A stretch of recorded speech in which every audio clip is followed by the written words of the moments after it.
अल्लाह ही अल्लाह किया करो, दुख न किसी को दिया करो, जो दुनिया का मालिक है नाम उसी का लिया करो। अस्सलामु अलैकुम वरहमतुल्लाहि वबरकातुहू। नाज़रीन, इस्तक़बाल है, स्वागत है आपका viral news live studio Jalgaon Maharashtra India में।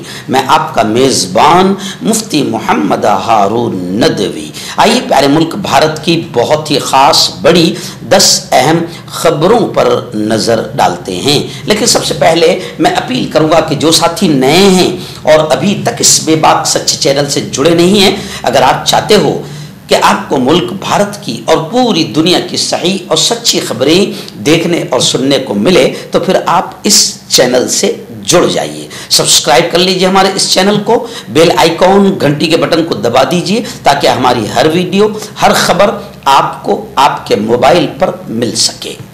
और हाँ नाजरीन, हम हर रोज़ एक अपील करते हैं कि प्लीज़, ये एक प्राइवेट चैनल है और चैनल चलाने के लिए पूरी एक टीम काम करती है, बड़ा रुपया पैसा खर्च होता है। अगर आप चाहते हो कि ऐसे चैनल जो जुल्म और जालिमों के खिलाफ बेबाक अंदाज में बोल रहे हैं, अगर आप चाहते हो कि ऐसे चैनल मजबूत हों, तो प्लीज़ आप चैनल की फाइनेंशियल हेल्प, माली ताउन, माली मदद ज़रूर कीजिए। स्क्रीन पर आप नज़र डालें, हमारे चैनल का बैंक अकाउंट नंबर भी दिया गया है। और अगर आप ऑनलाइन पैसा भेजकर मदद करना चाहते हैं तो गूगल पे, फ़ोन पे और पेटीएम तीनों का एक ही नंबर है 9923223361। अल्लाह ने जो भी आपको ताकत दी है उस एतबार से हर दिन या हफ्ते महीने में एक बार ही सही 100, 200, 500, 1000 जो भी आप चैनल की मदद कर सकते हैं मदद कीजिए, चैनल को मजबूत कीजिए, हमारा साथ दीजिए। आइए दिन बहुत बड़ी खबर और अच्छी खबर, लेकिन खबर सुनाने से पहले दिल से दुआएं निकल रही है जमीयत उलमा के लिए, जमीयत उलमा के खुद्दाम के लिए और जमीयत उलमा के कायद, राष्ट्रीय अध्यक्ष, कौमी सदर हजरत मौलाना सैयद अरशद मदनी के लिए कि अल्लाह उनसे बहुत बड़ा काम ले रहा है। इस वक्त जमीयत उलमा की एक बड़ी खिदमत अल्लाह ने कबूल की और खबरें आ रही है कि CRPF कैंप रामपुर हमला, CRPF कैंप रामपुर हमला मुकदमा जो जारी था, उसको लेकर फैसला, तारीखी फैसला आया है कि 4 मुल्जिमीन जिनको फांसी की सजा सुनाई गई थी वो, और कुछ को उम्र कैद की सजाएं सुनाई गई थी। अल्हम्दुलिल्लाह जमीयत उलमा अरशद मदनी की खिदमात को अल्लाह ने कबूल किया। जमीयत उलमा अरशद मदनी ये मुकदमा लड़ रही थी और अब खबर आ रही है कि 4 मुल्जिमीन की फांसी की सजा रद्द और जो उम्र कैद की सजाएं थी वो भी रद्द कर दी गई, खत्म कर दी गई। इलाहाबाद हाई कोर्ट का ये तारीखी फैसला सामने आया है।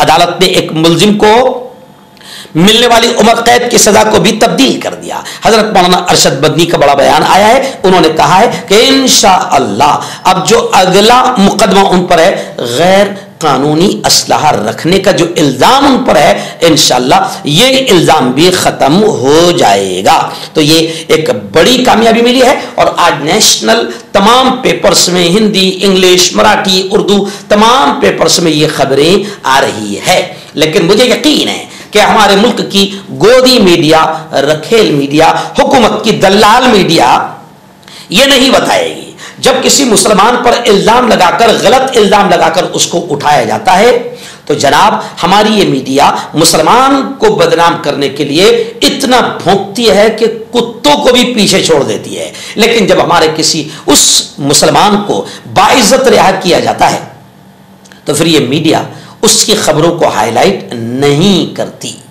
उसको नहीं बताती।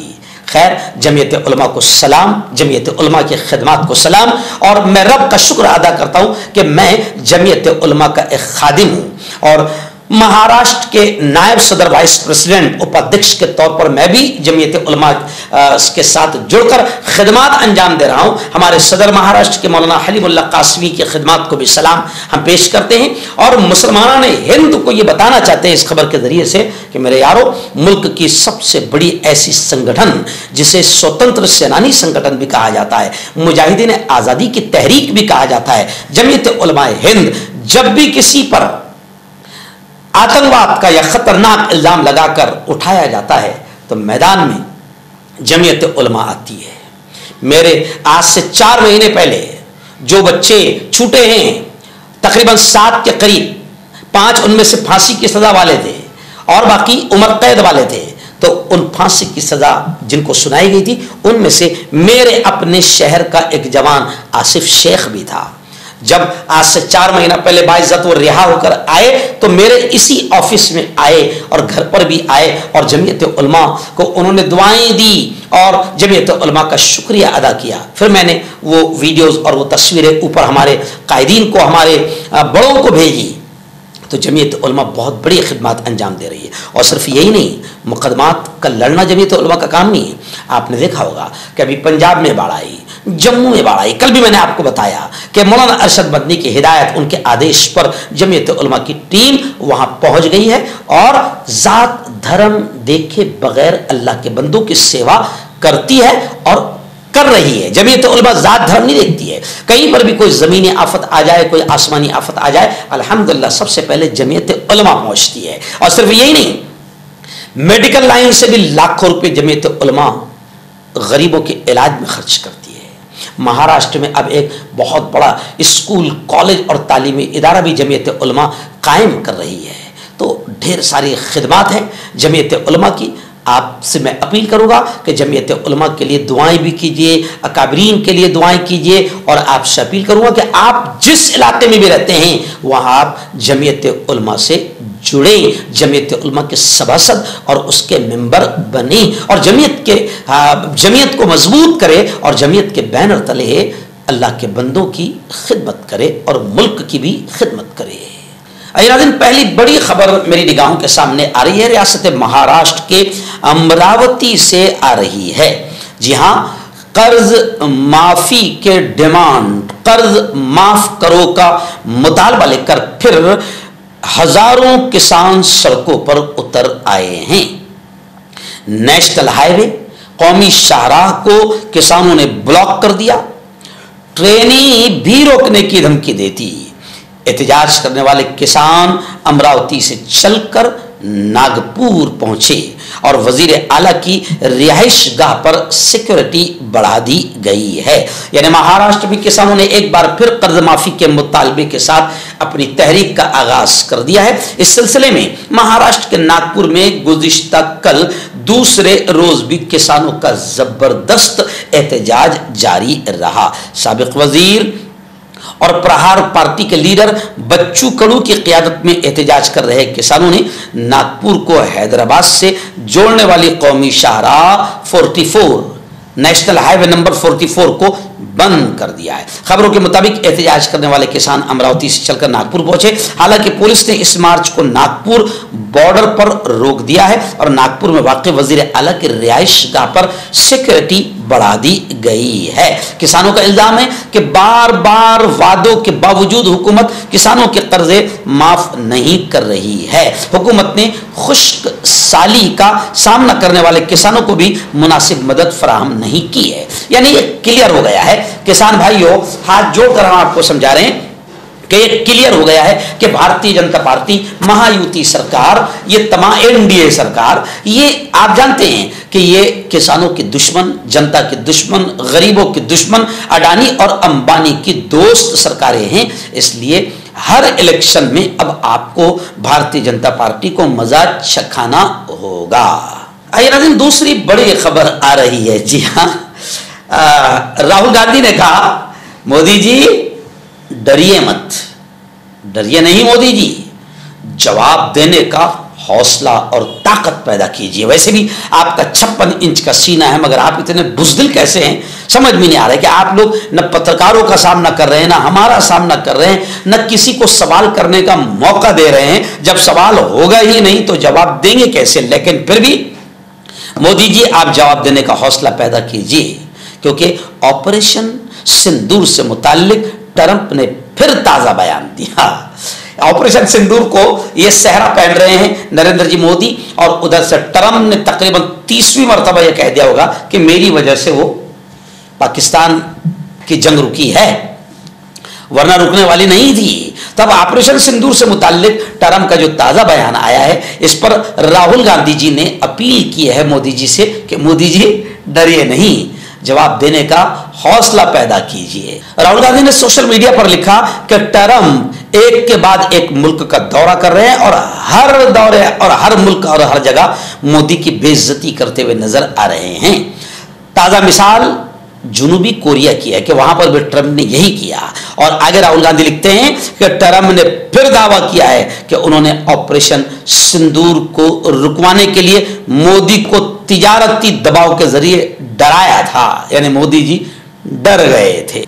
रियासत आसाम के जहरीले मुख्यमंत्री, जो खासतौर से मुसलमानों के बड़े कट्टर दुश्मन हैं, उन्होंने एक नया तुगलकी और मुगली फरमान जारी किया है। जी हाँ, उन्होंने कहा है कि लव जिहाद मुखालिफ कानून में मर्द मुल्जिम के वालिदैन भी गिरफ्तार होंगे। यानी अगर किसी मुसलमान लड़के से कोई हिंदू लड़की प्यार करती है और फिर उनकी शादी हो जाती है तो इसे लव जिहाद माना जाएगा। और सिर्फ लड़का नहीं बल्कि उसके माँ बाप को भी हेमंत बिस्वा परेशान करेंगे।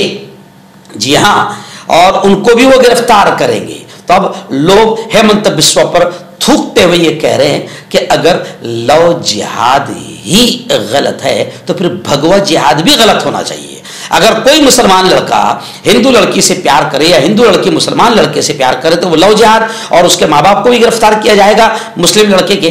तो फिर अगर कोई भगवा जिहाद करे, जैसे कि अभी आपकी ही पार्टी के एक खबीस ने बयान दिया है और भड़काया है वो हिंदू जवानों को कि मुसलमान लड़कियों को पटाओ, उनको अपने घर लाओ, उनसे शादी करो और नौकरी पाओ, तो फिर इस खबीस पर क्या एक्शन लिया जाएगा? तो लोग कह रहे हैं कि अगर लव जिहाद गलत है तो फिर भगवा जिहाद भी गलत होना चाहिए।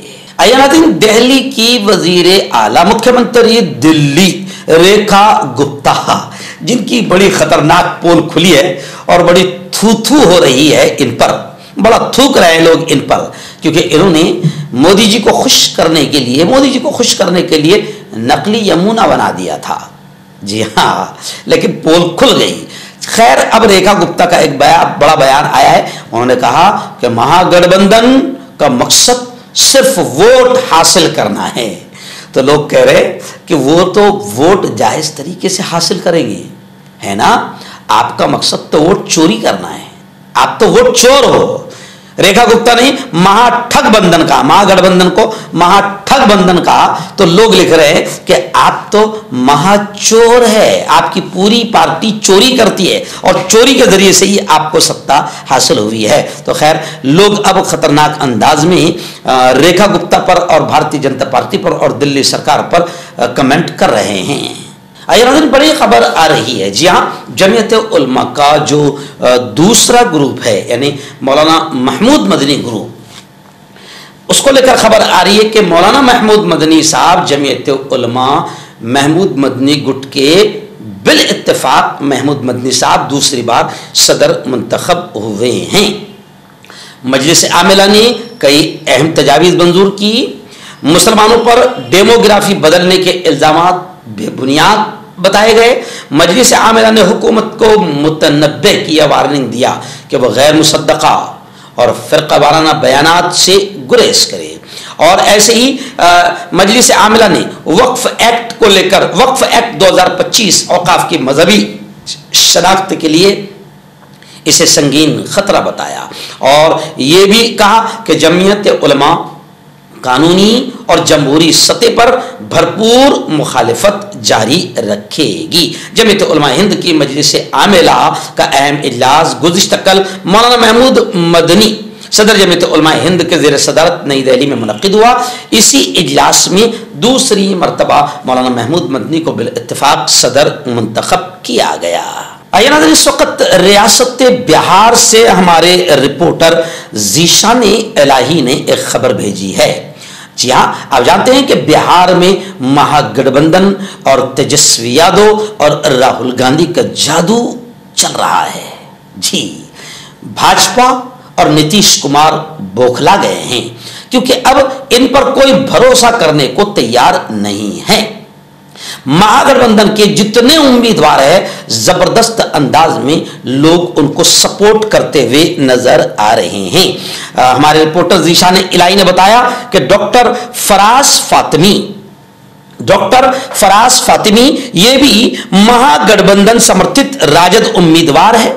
जी हां, केवटी 86 केवटी विधानसभा से ये इलेक्शन लड़ रहे हैं और इनको लेकर जनता में बहुत उत्साह है, बहुत खुशी है, क्योंकि डॉक्टर फराज फातिमी एक ईमानदार, एक पढ़े लिखे व्यक्ति है और एक दबंग कायदाना लीडर हैं और कायदाना सलाहियत रखते हैं। इसलिए डॉक्टर फराज फातिमी की सभाओं में और उनकी रैलियों में उमड़ती भीड़ बता रही है कि अब इस विधानसभा क्षेत्र में डॉक्टर फराज फातिमी को ही लोग अपना कीमती वोट देंगे और उन्हें कामयाब बनाकर अपना लीडर बनाएंगे। और मैं मुफ्ती हारून नदवी महागठबंधन का ही एक हिस्सा हूं, महाराष्ट्र कांग्रेस का मैं महासचिव हूं, स्पोक पर्सन हूं। मैं यहां महाराष्ट्र से बैठकर भी अपने बिहार के भाइयों से यह अपील करता हूं कि डॉक्टर फराज फातिमी हो या महागठबंधन के जितने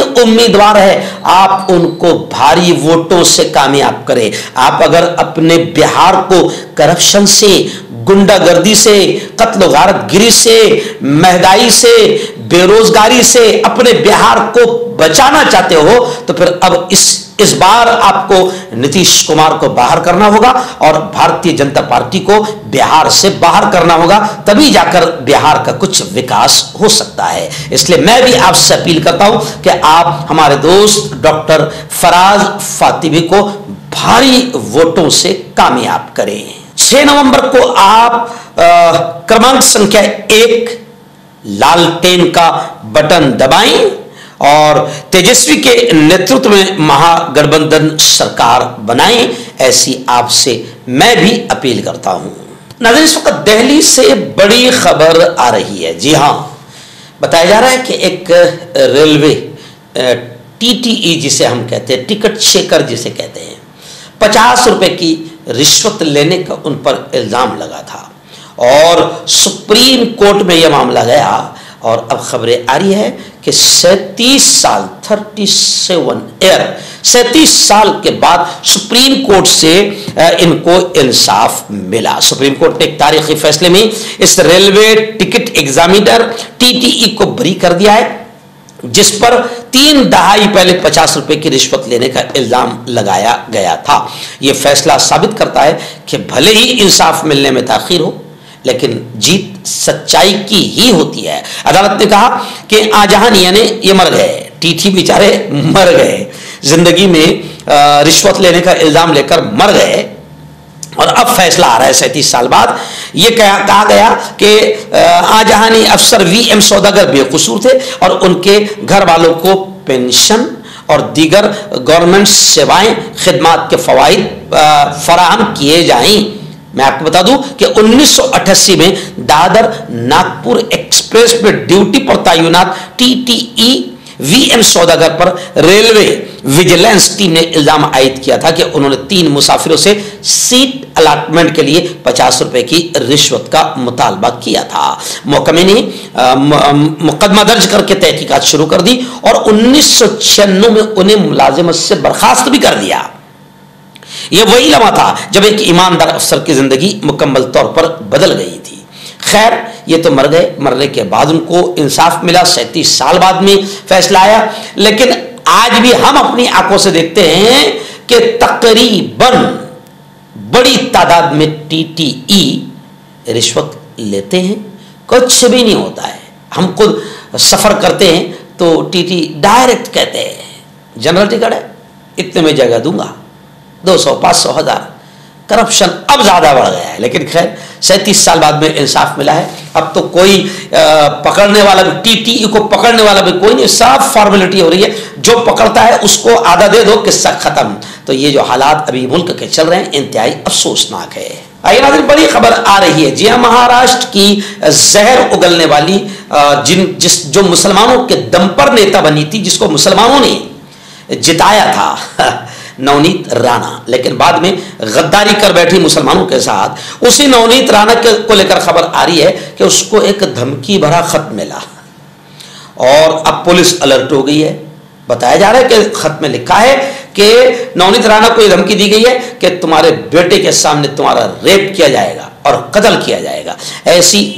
ऐसा धमकी भरा खत नवनीत राणा को मिला है। इस सिलसिले में नवनीत राणा के पर्सनल असिस्टेंट ने फौरी तौर पर राजा राम पुलिस स्टेशन में तहरीरी शिकायत दर्ज कराई है। पुलिस ने मुकदमा कायम करके मामले की तहकीकात शुरू कर दी है। तहकीकात से ये बात सामने आई है कि धमकी आमेज खत हैदराबाद के किसी जावेद नामी शख्स ने भेजा है। खैर, तहकीकात होनी चाहिए। आइए नाज़रीन, बड़ी खबर आ रही है। जी हाँ, खबर यह है कि कांग्रेस ने खुलकर यह कहा है, कांग्रेस के दबंग नेता और महाराष्ट्र प्रदेश कांग्रेस कमेटी के अध्यक्ष हर्षवर्धन जी सपकाल ने कहा है कि डॉक्टर संपदा मुंडे की मौत महज खुदकुशी नहीं, यह सिर्फ आत्महत्या नहीं बल्कि प्री प्लान मर्डर है, मुनज्जम कत्ल है। तहकीकात से कबल ही वजीर आला की जानिब से मुलजिम को क्लीन चिट देना ये इंतहाई घटिया और अफसोसनाक अमल है। राहुल गांधी ने मुतासरा खानदान को इंसाफ की जद्दोजहद में मुकम्मल साथ देने का यकीन दिलाया। भीड़ के नौजवान डॉक्टर संपदा मुंडे की अलमनाक मौत को कांग्रेस ने संगीन साजिश और जुल्म जबर के नतीजे में होने वाली कत्ल पर मबनी खुदकुशी करार देते हुए कांग्रेस ने यह डिमांड किया है कि मामले की सुप्रीम कोर्ट के हाजिर जज की निगरानी में एसआईटी से गैर जानिबदाराना तहकीकात कराई जाएं और भारतीय जनता पार्टी के साबिक रुकने पार्लियामेंट रंजीत सिंह नायक निम्बालकर को फौरन गिरफ्तार किया जाए। यह डिमांड महाराष्ट्र प्रदेश कांग्रेस कमेटी के अध्यक्ष हर्षवर्धन जी सपकाल ने मुतासरा खानदान से मुलाकात के बाद किया है। डॉक्टर हर्षवर्धन जी सपकाल उनके घर पहुंचे, डॉक्टर संपदा के घर वालों से मुलाकात की और उन्हें हर मुमकिन इंसाफ दिलाने का यकीन दिलाया। इस मौके पर साबिक वजीर अशोक राव पाटिल, यूथ कांग्रेस के कौमी सदर उदय भानु, महाराष्ट्र खवातीन कांग्रेस की सदर सिंधिया जी और यूथ कांग्रेस के रियासती सदर शिवराज मोरे, मुंबई यूथ कांग्रेस की सदर जीनत शिबरीन, बीड़ जिला कांग्रेस सदर राहुल सोनोनी समेत दीगर लीडरान हर्षवर्धन जी सपकाल के साथ मौजूद थे। मर्दाना ताकत हासिल करे 72 घंटों के अंदर, वो भी जड़ी बूटियों द्वारा हकीम याकूब खान से कांटेक्ट करें जो कि 75 सालों से हिकमत कर रहे हैं। इसके अलावा जोड़ों में दर्द, गुर्दों में पथरी, शुगर, खुजली, बीक्योरिया का गारंटी से इलाज किया जाता है। अभी कांटेक्ट डॉक्टर अली जो कि एक सेक्सोलॉजिस्ट बीएमएस डॉक्टर हैं। सेक्स की सभी समस्या के लिए संपर्क करें। इसके अलावा नसों का दर्द, जोड़ों का दर्द, गठिया बाय का पक्का इलाज किया जाता है। बवासीर खूनी हो या मस्से वाली हो जड़ से खत्म हो जाती है। शुगर बिना परहेज बिना अंग्रेजी दवाइयों के गारंटी के साथ बिल्कुल खत्म हो जाता है। धात रोग या नाइटफॉल, इसके लिए भी आप हमें कांटेक्ट करें। हकीम फरीद, पुरानी से पुरानी बीमारी का जड़ से इलाज, वो भी 72 घंटे के अंदर, जैसे जोड़ों का दर्द, कमर दर्द, मर्दाना ताकत, लिकोरिया, शुगर कितनी ही बड़ी हुई हो 3 दिन में नॉर्मल। इसके अलावा बवासीर खूनी हो या मस्से वाली, बालों का झड़ना, बालों में कीड़ा लगना, खुजली, तिल, मस्से, आंखों के ऊपर की चर्बी, वजन कम करना, वजन बढ़ाना, अभी कांटेक्ट।